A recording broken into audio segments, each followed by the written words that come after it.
안녕하세요. 저는 30대 후반의 돌싱입니다. 사람의 인내심이란 모두 그 한계치가 다르다고 생각해요. 작은 것에도 바로 화를 내는 사람이 있는 반면 웬만한 일들은 모두 꾹꾹 참는 사람도 있잖아요. 저는 참을성이 굉장히 많은 사람이라고 남들이 이야기를 하더라고요.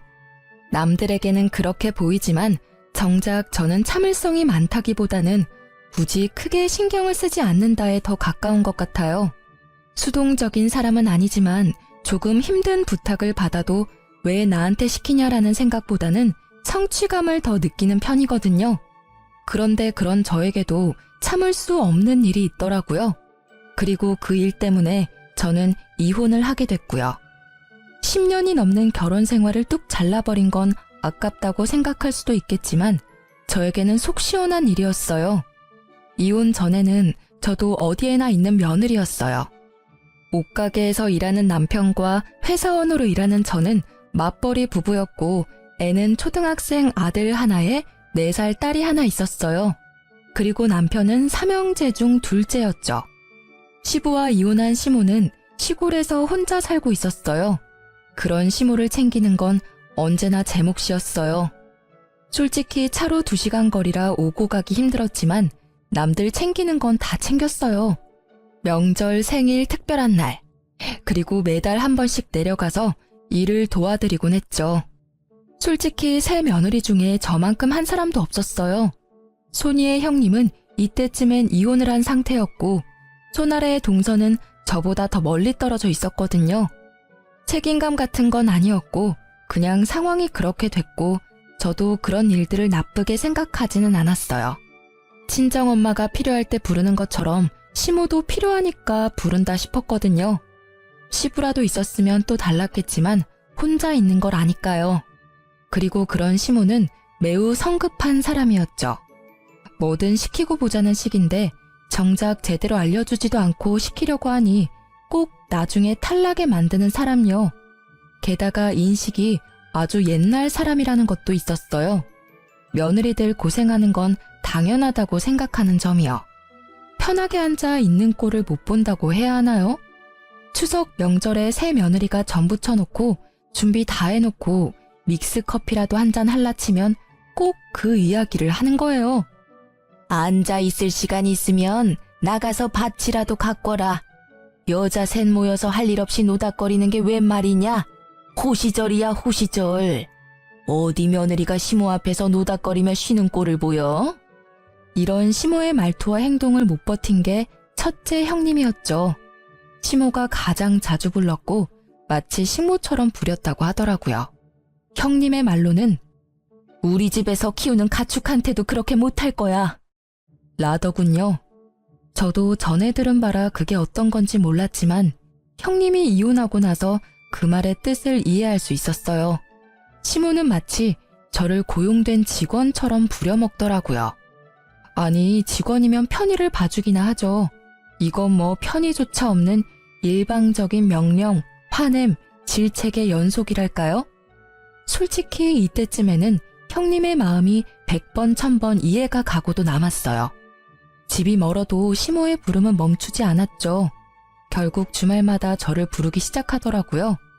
갈 때마다 청소와 밭일을 시키는데 가지 못한다고 하면 그 주 내내 남편을 닥달하는 거예요. 그러면 또 제가 보다 못해 가야 하는 거고요. 남편은 주말 장사가 더 잘 되니 같이 갈 수 없었고 결국 저는 아들과 딸을 친정에 맡겨놓고 시모일 거들러 주말에 시골을 내려갈 수밖에 없었죠. 그날은 제게 냉장고 청소를 맡기더라고요. 일단 안에 있는 내용물을 다 빼내야 하니 김치 냉장고에 고개를 숙여 김치통을 꺼내 들었어요. 생각보다 무거워서 끙끙대고 있다가 한 번에 훌쩍 들어올렸는데 무게중심을 잃고 뒤로 한 발짝 디뎠어요. 그런데 디딘 곳에 미끄러운 뭔가가 있더라고요. 그걸 밟고 뒤로 넘어진 저는 뒤쪽에 있던 선반에 엉덩이를 부딪히고 말았어요. 그런데 너무 아픈 거예요. 진짜로 눈앞이 번쩍하는 통증에 들고 있던 김치통까지 떨어뜨리고 통증을 줄이기 위해 앞으로 고꾸라지듯 허리를 숙였어요. 엉덩이가 너무 아파서 견딜 수가 없는데 큰 소리에 뛰어온 시모가 한심하다는 얼굴로 쳐다보며 말하더라고요. 일하기 싫어서 요령 피우는 거 봐라. 요새 며느리들은 왜 이렇게 일하기 싫어하는 거냐? 빨랑 안 일어나? 안 아픈 거 다 알아. 어디서 이런 야가 빠진 것들만 데려와가지고는. 그렇게 막말을 던지는데 사실 이때는 화를 낼 상황도 아니었어요. 너무 아파서 정신이 없었거든요. 그런데 그때 제 발 쪽에 있는 수건이 한 장 보였어요.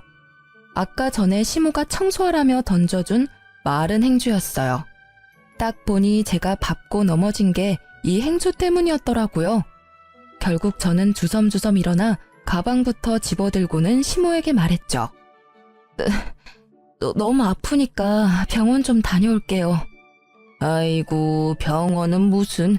걸을 수 있으면 안 아픈 거야. 꼴랑 선반에 박아놓고는 무슨. 저는 시모의 반대에도 동네 병원으로 향했어요. 뒤에서 시모가 소리를 지르는 것이 들렸지만 그 말을 듣고 있기엔 너무 제가 아팠거든요. 병원에 가서 엑스레이를 찍었는데 의사가 의아하게 보더라고요. 일단 엑스레이상 골절을 확인하기가 어렵다고 했어요. 부위로 보면 꼬리뼈랑 엉덩이뼈 쪽인데 옆에서 보면 약간 울퉁불퉁해 보이는데 그게 골절이 됐는지 안 됐는지는 이걸로는 보기 어렵다고 하더라고요. 그러면서 통증이 계속 있으면 CT를 촬영하라고 하더군요. 저는 골절이 아니길 바라며 일단 진통제를 받아 시댁에 돌아왔어요. 병원에서 별거 없대지? 거 봐라. 꼴랑 약 한 봉지 들고 올 거 뭐하러 병원까지 가서 돈을 써. 돈이 남아 도는구나. 일하기 싫으면 그냥 올라가. 사람 복장 터지게 만들기 전에. 내 자식이지만 어디 가서 저런 것들만 구해오니. 속에서 천불이나. 그 말에 저는 시모에게 고개로 인사를 하고 차에 타고 집으로 돌아갔어요. 정말로 싸울 힘조차도 없었거든요. 차에서도 앉아있는 내내 엉덩이가 너무 아파서 악셀 브레이크 밟는 것도 힘들었거든요. 그나마 길이 잘 닦여 있어서 덜 힘들었지 만약 길이 험했다면 참지 못하고 내려야 했을지도 몰라요. 그날 저녁에 결국 저는 알아 누웠어요. 엉덩이가 아팠으니 배에 베개를 대고 엎드려 있었죠. 도저히 애를 볼 상황이 안 돼서 애들을 친정에 맡겨두고 혼자 끙끙대고 있는데 저녁 늦게 남편이 왔더라고요. 그런데 오자마자 화부터 내는 게 아니겠어요? 당신 도대체 오늘 무슨 일이 있었길래 엄마가 전화와서 난리야. 아니, 일 안 하고 싶으면 처음부터 내려가지를 말지. 왜 내려가서 또 이런 성가신 일을 만들어? 엄마 성격 알면서 꼭 이렇게 부스럼을 만들어야 돼? 나 아픈 거 안 보여? 아파서 집에 왔는데 그게 문제야? 게다가 다친 건 어머님 탓이 더 크다고. 나한테 소리치기 전에 제대로 알아보고 소리쳐. 아니 뭘 어떻게 다쳤다고 그렇게 끙끙대? 엄마 말로는 단순 타박이라는데 뭐가 그렇게 아픈데? 엉덩이 크게 부딪히지도 않았다며. 병원도 갔다 왔고 입원하라 소리도 없었다는데 그냥 일 좀만 해주고 오면 될 일 아니야? 아무리 일이 하기 싫다고 해도 이러면 엄마도 빈정상하지. 나 진짜 아프다고 말했지. 그리고 어머님이 수건을 밑에 던지지만 않았어도 내가 그거 밟고 넘어지는 일은 없었을 거라고. 넘어진 게 내 탓이니? 그리고 내가 아픈데도 무거운 거 들었다 놨다 하는 일을 해야 해. 그러다 내 몸 골병 나면 애들은 누가 보고 일은 어떻게 해. 남편은 제 이야기에도 전혀 공감하지 않더라고요. 딱 보니 제가 단순 타박이라는 생각 때문에 더 쉽게 보는 것 같더라고요.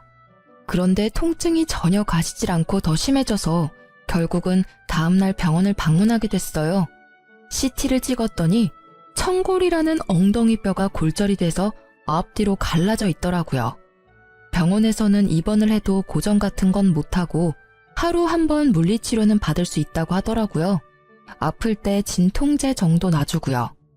다른 부위면 깁스를 하거나 수술을 할 텐데 엉덩이뼈는 그냥 그대로 낫게 두는 수밖에 없다고 하더라고요. 입원을 하겠냐는 말에 어차피 안정을 취해야 한다면 집에서 약이나 먹으면서 요양하겠다고 했어요. 의사에게 물리치료는 한 번씩 나와서 받으라는 이야기를 듣고 집에 와서 쉬고 있었어요. 그런데 너무 아파서 집안일을 할 수가 없었어요. 움직이면 통증이 더 심해져서 무리더라고요. 결국 애 하원도 남편에게 부탁했죠. 그런데 남편은 엄청 툴툴대며 집에 오더라고요. 아직도 꾀병이야? 알겠어. 당신 아픈 거 알겠으니까 그만 좀 해. 집안일도 안 해놓고 애는 나한테 맡기고 이쯤 하면 되는 거 아니야? 무슨 시위를 이따위로 하는 건데? 시위? 남편의 말에 저도 말이 곱게 나갈 리가 없었죠. 말보다는 보는 게 더 빠를 것 같아서 제가 찍어온 CT 사진을 보여줬어요. 이래도 내가 꾀병이야? 엉덩이 뼈가 찢어져서 앞뒤로 갈렸는데 뭐? 꾀병? 최소 한 달은 쉬어야 한대. 입원하라는데 그냥 왔거든? 그걸 보는 남편의 입은 열리지 않더라고요. 아니, 뼈가 앞뒤로 갈라져서 앉지도 서지도 못하는데 일을 할 수 있었겠어? 진짜 실망이다, 당신. 어떻게 아프다는 마누라 병원 데리고 갈 생각은 하지도 않고 도리어 꾀병이라며 탓을 해? 진짜 부서진 건지 몰랐잖아. 미안해. 남편이 멋쩍은 얼굴로 사과를 하는 그때 남편의 전화가 울렸어요. 시모였죠. 남편은 의뢰하던 대로 스피커폰으로 전화를 받았고요. 애미한테 이번 주말에 집에 와서 일 좀 거들라고 해라. 저번 주에 그렇게 해놓고 가서는 집이 엉망진창이야. 지가 싸지른 건 치워야지. 가란다고 홀라당 집으로 가. 어디 버르장머리 없이. 어머니, 안사람 집에 못 가요. 엉덩이뼈 골절됐대요. 어디서 거짓말이야? 꼴랑 그렇게 넘어진 걸로 엉덩이뼈가 부러지면 내 뼈는 남아나지도 않았어. 일하기 싫어서. 관두라 그래. 우리 집에 그렇게 요령 피우는 며느리는 필요 없다. 진짜 골절이에요. CT 찍었는데 앞뒤로 갈렸더라고요. 그러니까 어머니, 당분간은 이 사람 말고 다른 며느리 부르세요. 남편의 간곡한 말에도 시모는 의심이 되는지 다음날 집에 왔더라고요. 또 누워있냐? 뭐가 그렇게 아파서 누워있어? 시어머니 오셨으면 발딱발딱 일어나서 맞이해도 모자랄 판에. 어머님, 제가 골절이라고 들으셨잖아요. 못 믿어서 오신 거면 의사 선생님한테 가서 확인하세요. 그러잖아도 물리치료하러 가야 되니까요. 결국 의사의 이야기를 듣고서야 시모는 조용해지더라고요. 그렇게 집으로 왔는데 남편이 시모에게 전화했더라고요. 집에 오셨으니 집안일 좀 해주고 가시라고. 결국 시모는 씩씩대며 집안일을 해놓고 이틀 뒤에 가셨어요. 시모가 던진 수건 한 장에 넘어지게 됐으니 저한테 뭐라 말은 못하셨죠. 결국 남편의 부탁으로 이틀 동안 제 수발을 들어준 시모를 보니 속이 다 시원하더라고요. 제가 지금 아니면 언제 시모의 수발을 들어보겠어요? 그렇게 시모가 저의 수발을 들고 간 지 얼마 되지 않아 시모에게 연락이 왔더라고요. 저희 집 근처로 이사 오신다고요. 아무래도 첫째 형님 내외 이혼하고 일 부려먹을 사람 없으니 우리 집 쪽으로 이사 오시는 듯 했죠. 걱정이 앞섰지만 설마 지금보다 더 괴롭히겠나 싶은 마음이 컸어요. 그런데 설마가 사람 잡는다고 이사한 날부터 저를 그렇게 괴롭히더라고요. 저녁 시간 주말 할 것 없이 제가 일을 하지 않는 시간만 골라서 저를 불러내더라고요. 이유도 다양했어요. 집 청소, 요리, 짐꾼, 행사, 수발 등등등. 저는 화가 날 대로 났지만 참았어요. 혼자 사는 시모가 힘들 때는 부를 수도 있지 하고 좋게 넘어가려고 했는데 결국 그렇게 넘어갈 수 없는 일이 생기더라고요. 그날은 둘째가 어린이집 다녀온 길이었어요. 밤중부터 오르던 열이 해열제를 먹여도 내려가질 않더라고요. 결국 다음날 꼭두 새벽부터 줄을 서서 소아과를 갔는데 결과는 폐렴소견. 결국 어쩔 수 없이 입원을 해야 했어요. 애가 어리니 제가 애 옆에 있어줘야 하잖아요. 그런데 초등학생 저학년인 아들을 혼자 둘 수는 없잖아요. 그래서 결국 가까이 있는 시모에게 연락했어요. 친정은 시댁보다는 멀고 애 학교 보내기에도 힘든 것 같아서 시모를 찾았는데 그게 나중에 저를 후회하게 만들 줄 이때는 진짜 생각지도 못했어요. 솔직히 시모가 손주를 나쁘게 할 리 있겠어요? 잘해주면 잘해줬겠지 하는 마음이었는데 일단 둘째 먼저 입원시켜놓고 남편에게 잠시 같이 있어달라 했어요. 집에 와서 첫째를 시모에게 맡겨놓고 집에 돌아와 저는 둘째 입원을 위한 짐을 싸기 시작했어요. 한창 다 싸고 이제 일어나려는데 현관문 소리가 들리더라고요. 고개를 내밀어 보니 첫째가 들어오고 있더라고요. 저는 당황해서 아이에게 무슨 일인지 물었는데 할머니가 집에 가라고 했다고만 하더라고요. 택시 태워서 보냈다는데 이게 뭔가 싶어서 시모에게 전화부터 했죠. 어머님, 첫째가 집에 왔는데 혹시 집안에 무슨 일 있으세요? 그럼 말을 하시지. 어떻게 애 혼자 택시 태워서 보낼 수 있어요? 택시라도 태워보낸 거면 다행으로 생각해야 되는 거 아니냐? 그리고 너 생각이 모자라도 어쩜 그리 모자라니? 둘째가 폐렴이면 첫째도 폐렴에 걸렸을 수도 있잖아. 늙은 노인 혼자 사는데 폐렴 걸린 애를 데려다 놓고 나 폐렴 걸려서 입원하면 어쩌려고 애를 여기다 맡겨? 몰상식한 짓도 정도껏 해야지. 이제까지 시모 일은 나 몰라라 하더니 지들 힘들 때는 애나 맡기고 말이야. 어머님, 첫째는 이미 검사했는데 폐렴이 아니래요. 폐렴도 아닌 애를 맡아주시는 게 그렇게 힘드세요?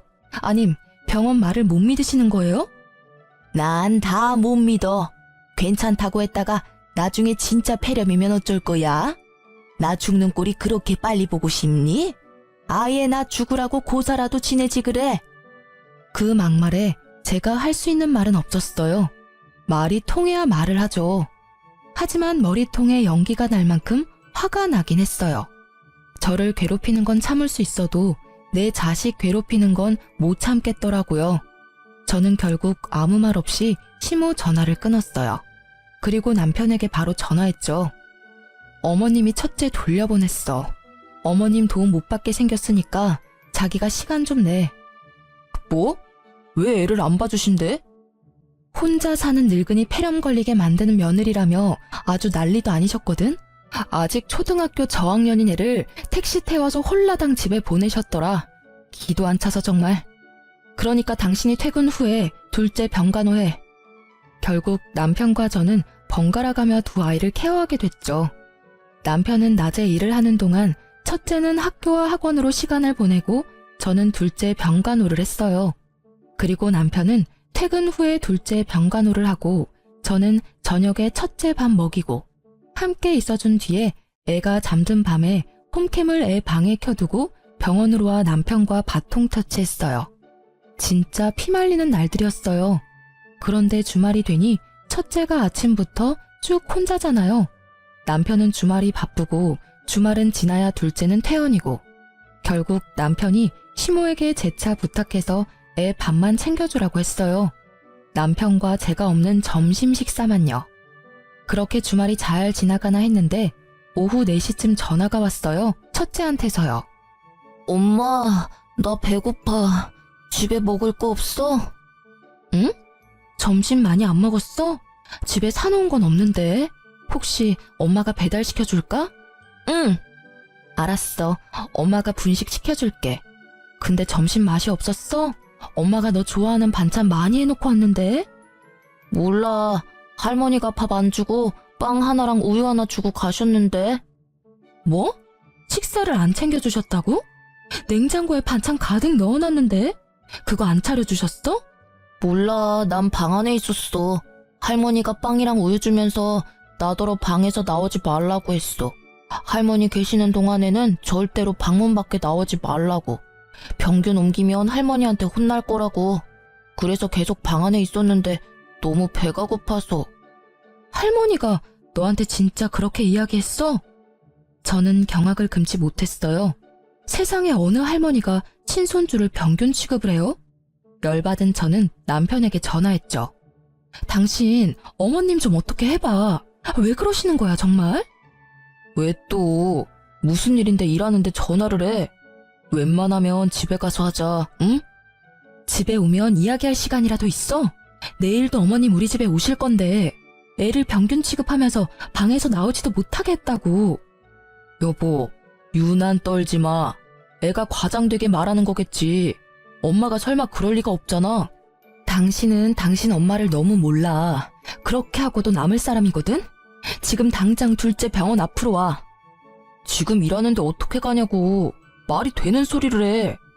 애가 아파서 병원에 입원했는데 왜 일을 못 봐줘? 당신 혼자 일하는 거 아니잖아. 다른 일에는 다른 직원한테 부탁해서 잘도 빠져나오더니 애 아플 때는 왜 못해? 결국 제 말에 남편은 투덜거리며 병원까지 왔더라고요. 저는 그 길로 집으로 갔어요. 첫째 아들이 덩그러니 거실에 앉아서 TV를 보고 있더라고요.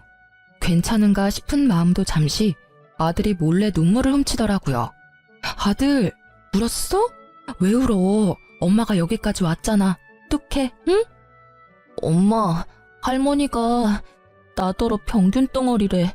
엄마한테 전화했다고 나한테 뭐라고 했어. 호로 자식? 근데 그게 무슨 뜻이야? 그건 나쁜 말이야. 할머니들이 가끔씩 쓰는 말인데 너는 몰라도 되는 말이야. 그리고 또 뭐라고 하셨는데? 나한테 싸가지 없는 건 엄마 닮았다고 했어. 근데 싸가지는 뭐야? 부글부글 끓어오르는 속을 꾸역꾸역 눌러 담으며 최대한 아들에게 상냥하게 말했어요. 그런 말도 있는데 나쁜 말이야. 그 말도 기억에서 얼른 지워. 그리고 애탁해서 꼴도 보기 싫대. 애탁? 그게 무슨 뜻인지 몰라서 잠시 생각하던 제 머릿속에 떠오른 단어가 하나 있었어요. 외탁을 했다는 말. 첫째가 저를 닮아서 보기 싫다는 말이었겠죠. 더 이상 저는 시모를 용서하지 않기로 했어요. 애를 달래고 둘째 병원에 와서 저는 시모에게 전화를 했어요. 어떻게 애한테 그런 막말을 하실 수가 있어요? 애가 무슨 죄가 있어서 그런 말을 들어야 하냐고요. 자식 키우신 분이 어떻게 손주한테 그런... 내일 오지 마세요. 제가 알아서 할 테니까요. 그런다고 누가 무서워할 줄 아니? 그리고 내가 못할 말했어? 걔가 병균을 가지고 있으니까 병균이라고 한 거고 널 닮아서 외탁했다고 한 거지. 그나저나 그 애미나 그 자식이나 똑같네. 그걸 또 그새 너한테 일러 바쳤어? 이러니 내가 정이 안 가지. 알겠어요. 정 안 가는 손주 볼 일 없으실 테니까 내일부터 오지 마세요. 그리고 주말에도 저 부르지 마세요. 안 갈 거니까요. 싸가지 없고 꼴 보기 싫은 며느리 싫으시잖아요. 그러니까 부르지 마세요. 부르려면 어머님 아드님이나 부르세요. 그렇게 말하고 전화를 탁 끊었죠. 그리고 시모의 모든 연락을 무시했어요. 그런데 몇 달이 지났을까요? 남편이 시모가 다쳤다고 하더라고요. 계단에서 내려오다가 발목 뼈가 골절이 됐다고 하더라고요. 입원하라는 거 안 하고 집에서 있는다길래 저는 기회다 싶었어요. 남편이 좀 가달라고 하길래 알겠다고 하고 시댁에 내려갔어요. 그리고 제가 뭘 했는지 아세요? 아무것도 안 했어요. 시모가 밥을 차리라는데도 밥 안 차리고 혼자 사온 거 먹고 시모가 화를 내는데도 들은 척 하지도 않았어요. 결국 시모가 열이 받아서 저에게 소리를 꽥 지르더라고요. 너 뭐하러 왔어? 내가 아파서 아무것도 못하는데 여기 와서 나 염장 지르려고 왔냐? 복창 터지게 만들 일 있어? 어머님, 그래서 밥 드시라고 빵 드렸잖아요. 맛있게 드세요. 저희 아들한테도 그렇게 하셨잖아요. 그대로 해주고 있는데 뭐가 그렇게 화가 나세요? 싫으시면 그냥 다른 며느리 부르세요. 내가 못 부를 줄 아냐? 너 이러는 거 내가 아들한테 다 이야기할 거야. 너네 이혼하도록 만들어줄 거라고. 이 나쁜 것. 어디서 이런 짓을 해? 아픈 사람을 데리고?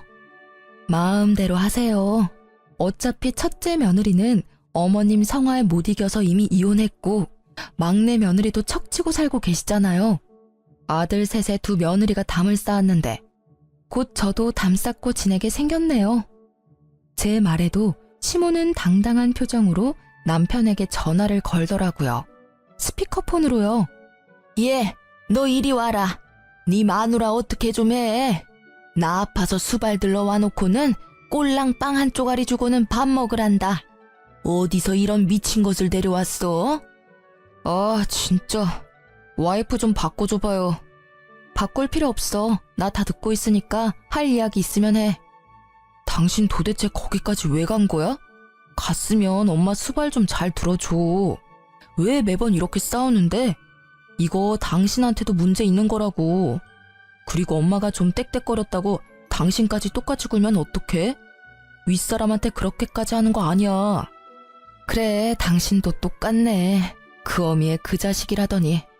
내가 내 자식이랑 닮은 것처럼 당신도 당신 어머님이랑 닮은 건 당연하겠지. 나는 당신 엄마보다 내 자식이 더 소중하거든?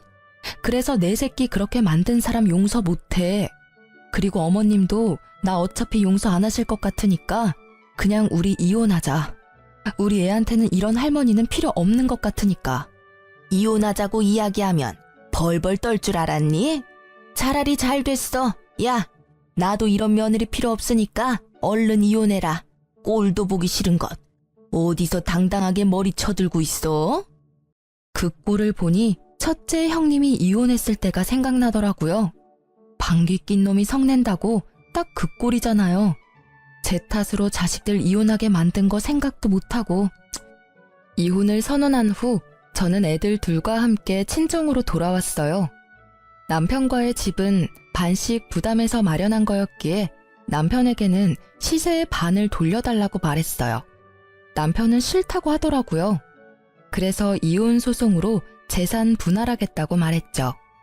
그리고 양육권, 친권 모조리 제가 가져온다고 했어요. 시모의 행동으로는 애들이 상처받을 게 뻔하니까요. 애들 물건까지 싹 다 들고 나온 것을 확인한 남편이 그제야 제가 진심이란 걸 깨달은 모양이더라고요. 이혼하잔 말이 겁주려고 내뱉은 말이 아니란 걸 이제 알았나 봐요. 설 명절이 다가오는데도 제가 집에 들어가지 않자 그제야 친정으로 찾아왔어요. 당신 진짜 이혼할 거야? 다시 생각해봐. 애들은 어쩔 건데? 당신 혼자 애들 키울 수 있어? 그거 여간에서는 못하는 일이라고. 이혼은 좀 아니잖아. 늙은 노인이 하는 말에 그렇게 휘둘릴 필요 있어?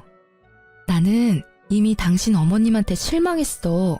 그리고 어머님 편만 드는 당신한테도 실망한 지 오래됐지. 나는 나 괴롭히는 건 참을 수 있어. 이제껏 잘 참았으니까. 그런데 내 자식한테 모질게 대하는 건 절대 못 참아. 어떻게 친할머니가 손주한테 그런 행동을 해? 그런 말을 어떻게 하느냐고. 그거야 어머니가 잘못했지. 그래도 그걸 굳이 곧대로 받아들이는 것도 좀. 내가 받아들여야 하는 거였으면 흘려들었겠지. 근데 애잖아.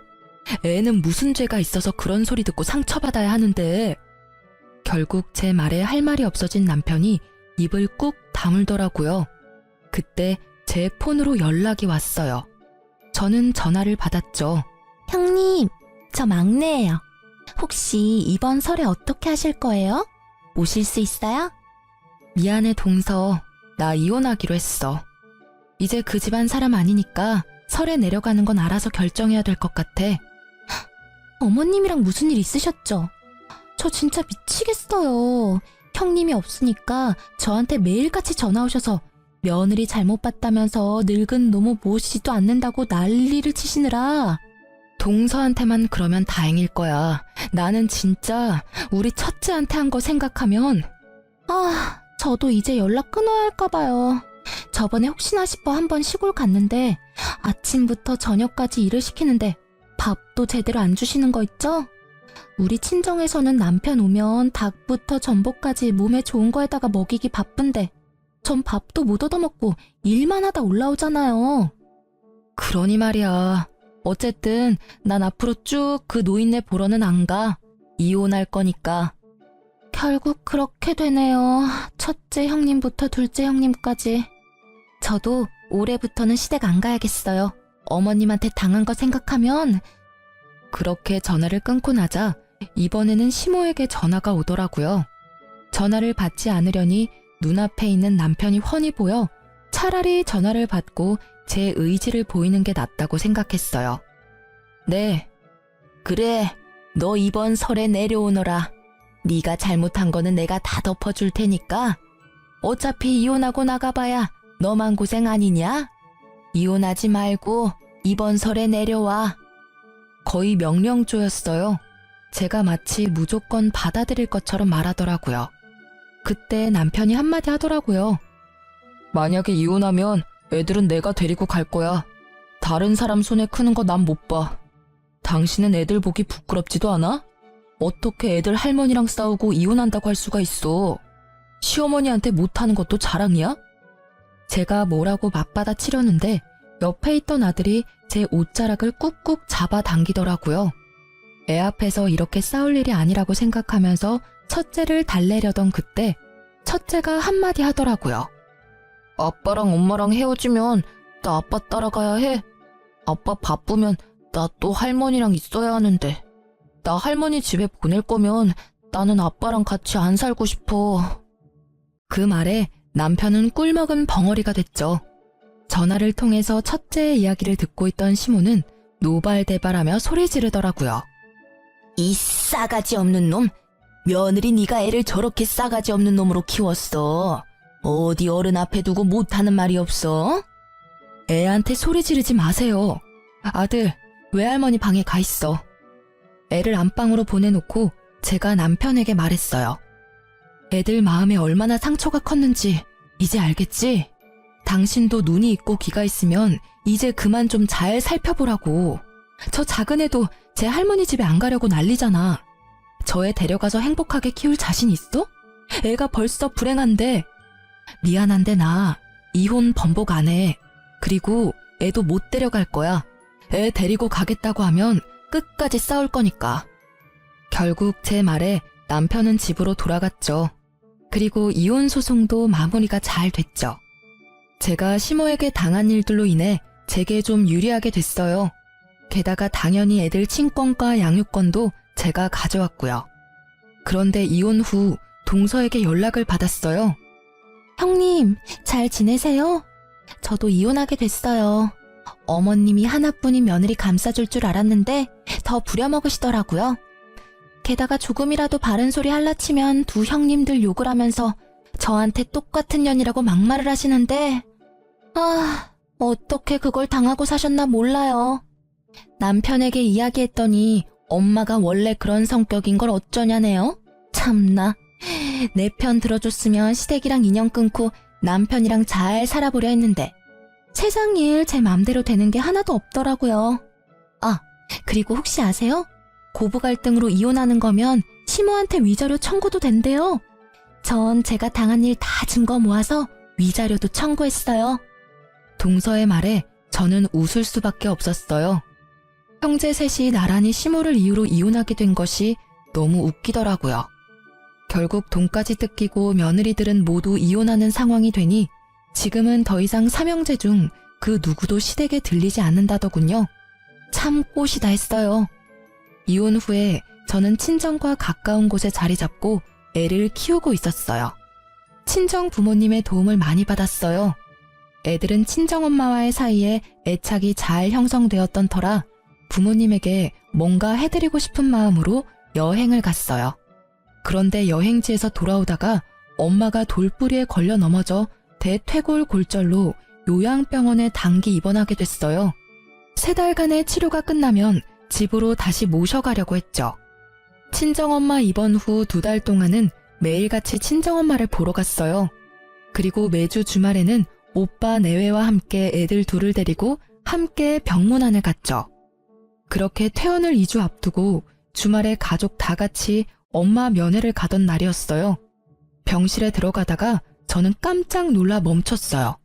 그 방에 전 시모가 앉아있는 게 아니겠어요? 이게 무슨 일인가 싶었는데 아들이 아무것도 모른 채 들어오다가 전 시모의 얼굴을 보고는 제 뒤로 후다닥 숨어버리더라고요. 저 망할 놈! 넌 할머니한테 인사도 안 하냐? 예의는 어디 갖다 팔아먹었어? 어? 여전히 싸가지 없는 걸 보니 네 엄마가 아주 잘 키우고 있나 보다. 응. 그 빈정거리는 말투에 그 카랑카랑한 목소리. 전혀 예전과 달라진 게 없는 모습을 보니 오랜만에 가라앉았던 화가 솟구치는 기분이었어요.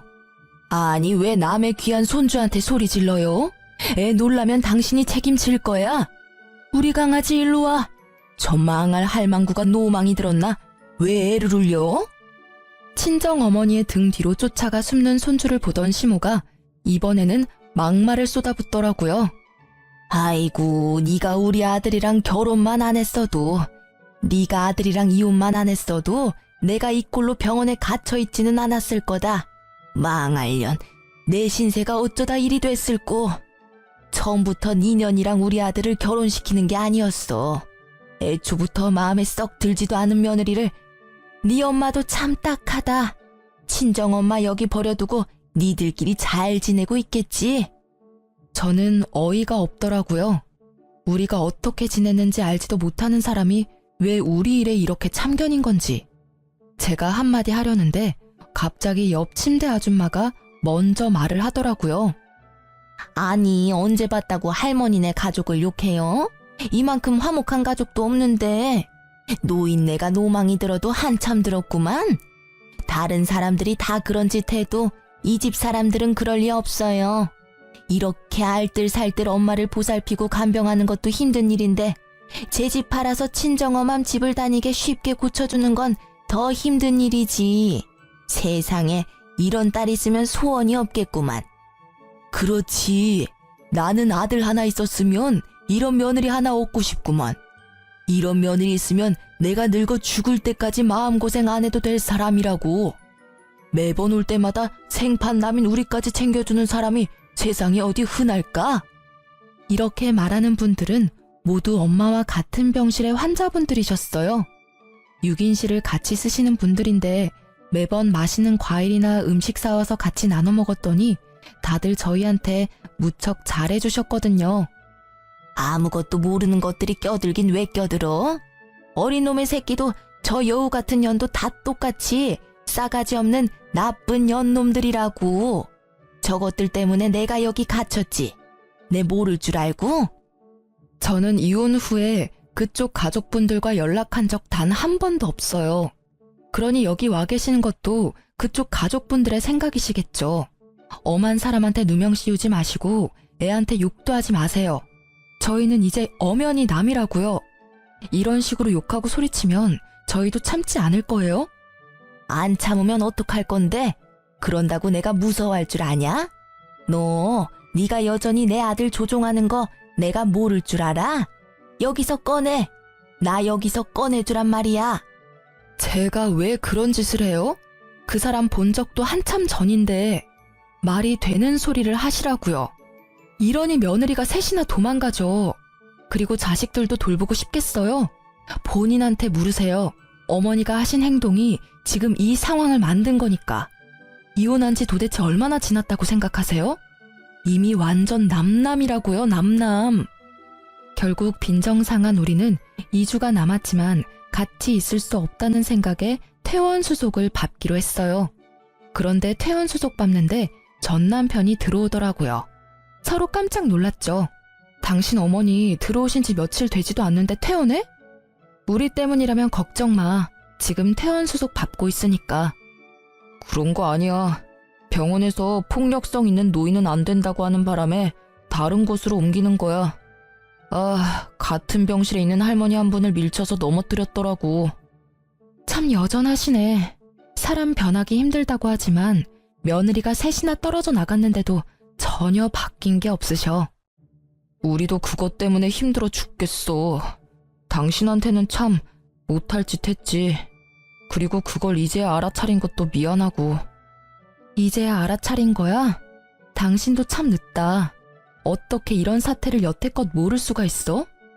그래도 이렇게 알아차린 것도 다행이지. 당신이 당신 엄마 편들 때 모습을 생각하면 이런 결과는 참 놀랄만한 일이긴 해.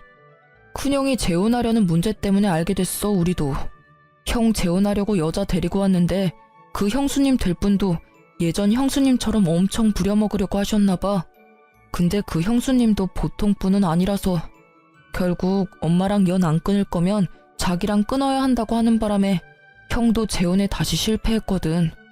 그러고 나서 형이 나서서 어머니 어떻게든 해야 한다고 하더라고. 이런 식이면 우리 셋 중에 그 누구도 재혼에 성공하지 못할 거라고 말이야. 솔직히 우리 형제 전부 다 그때쯤에는 다들 눈을 뜬 거지. 어떤 게 좋을까 고민했는데 삼형제 중 누구도 어머니를 맡으려는 사람이 없어서 결국에는 어머니 집 처분하고 돌아가실 때까지 요양원에서 모시자 라는 결론이 됐고, 전 남편은 부끄러운 건지 괴로운 건지 연신 얼굴을 쓸어내리며 말하더라고요. 하긴 저런 상태의 사람을 집에서 케어하긴 힘들 테니까. 제가 사무실 밖에 있는 전시모를 힐끔 쳐다보며 말했어요. 전시모는 애먼 사람을 붙잡으며 화를 내고 있더라고요. 전화도 안 받고 병문안 한 번도 안 오던 놈. 네가 자식이야? 나 집에 갈란다. 집으로 보내줘.